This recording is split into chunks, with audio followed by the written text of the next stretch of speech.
নিমের ডাল বা বহরের ডাল অন্যান্য ডাল যেগুলো যাদের জন্য উপকারী সেই দাঁতন সেখানে রাখা।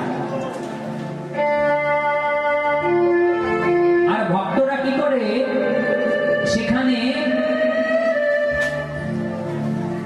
শাড়ি, ওড়না, চুড়ি, মেহেন্দি, আলতা, সিঁদুর ইত্যাদি সব সেই রাধারানীর নামে সেখানে দিয়ে আসে। তোমরাও যদি কোনোদিন বৃন্দাবন যাও, বৃন্দাবনে গেলে সেখানে তো কিনতে পাওয়া যায়।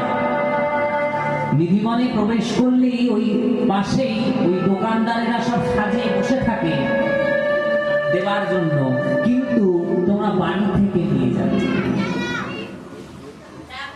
বাড়ি থেকে রাধারানীর জন্য কিছু না কিছু চুড়ি হোক, পিঠে হোক, মালা হোক, আলতা হোক, সিঁদুর হোক, মেহেন্দি হোক, শাড়ি হোক, ওড়না হোক, রাধারানীর নাম করে নিয়ে গিয়ে সেই নিধুবনে যেখানে বিছানা সাজানো, শুধু বিছানা সুন্দর করে ঘরের ফুলের দিয়ে সুন্দর করে সাজিয়ে পানির পাত্র,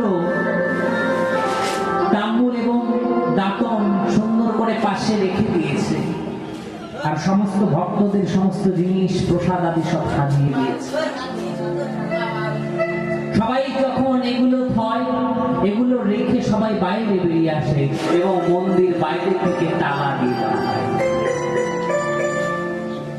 রাত্রে কেউ থাকতে পারে না সেখানে,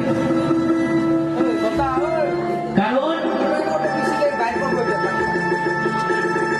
রাত্রের বেলায় সেখানে কোনো ভক্ত থাকতে পারে না।